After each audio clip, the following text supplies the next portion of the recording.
Giallo is the Italian word for yellow, and this is referencing the yellow covers that were popular of Italian novels of billings and kind of other styles of movies like that. It comes from they were influenced by all the Krimi, which is German movies of the 1950s, criminal stuff. That was ultimately comes from Edgar Wallace type novels, Edgar Wallace novels that were popular in Germany, the guy who wrote Tarzan. Anyway, this ultimately leads up to the reveal of Blood and Black Lace, directed by Mario Bava, his giallo masterpiece. An unscrupulous business operating under the guise of a top fashion house with exotic models running sexual favors, cocaine dealings, and blackmail becomes a murder scene after someone is pushed to the edge. The saga begins when a beautiful model is brutally murdered and her boyfriend, a known addict supplying her drugs, is suspected of the crime. But is he guilty or is someone waiting in the shadows setting him up?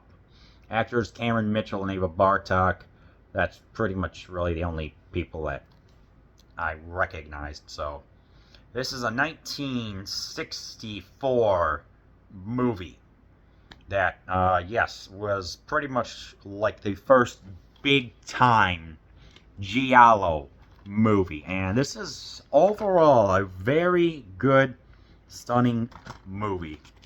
Looks like Freddy Krueger on anyone? This one is pretty dang good. It's what with the, I guess you could call it not a whorehouse, but more of a house of ill repute. That's the way to describe it.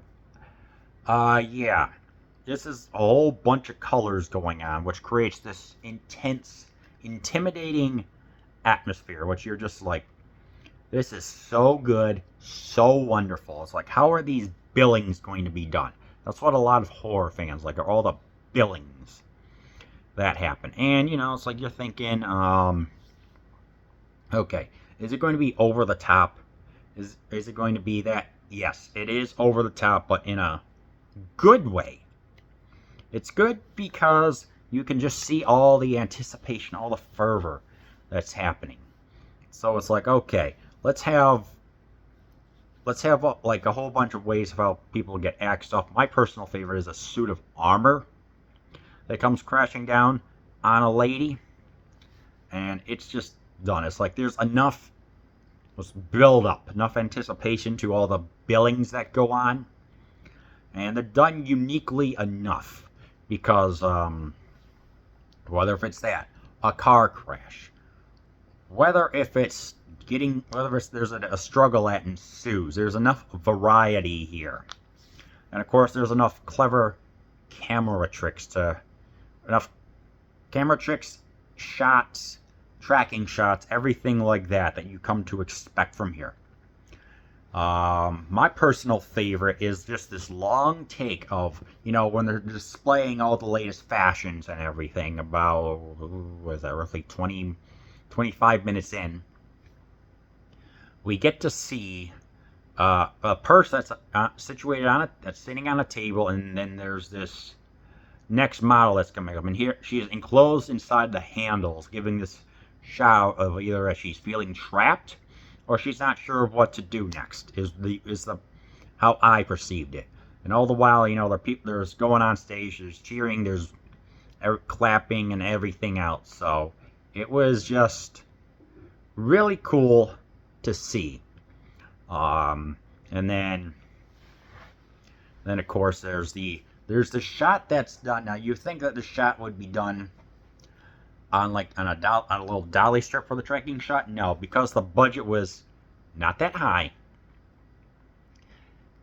Bava used a child's wagon to present enough of a low shot to give this feeling of intimidation and sense, just to see all the actresses and everything else just going on all at once. And I'm like, yes, I like this. I like to see innovative use of cameras.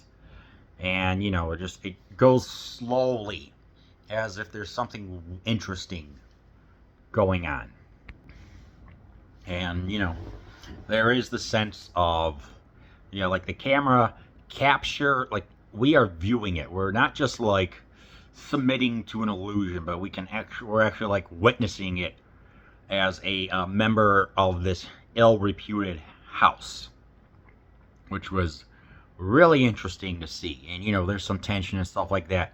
Another one of my personal favorite scenes is when the biller manages to eliminate one of the people. And what does this biller do? Transfer a body up the stairs to avoid seeing a cop, the Italian policia or whatever. It's an intense scene of just taking it up and just storing it. I'm like, this is pretty good stuff right here. It's nice to look at because was it? And then it's like some of the more interesting conventions of giallo would come. It's like we get a close up of the hand that's assassinating someone. We get the assassinator who's completely dressed like the Invisible Man.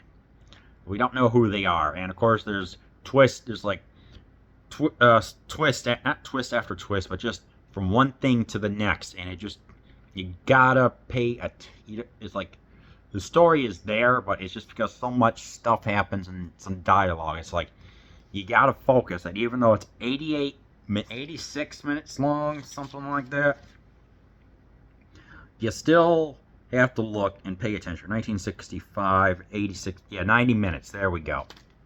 It still pays attention to it, and this film there's enough atmosphere to where it feels like you would be a little bit disturbed, but in a good way disturbed, And of course, I have it's like all the other people. It's like Mario, like Bava, who originally wanted to go to learn to be an artist, to paint.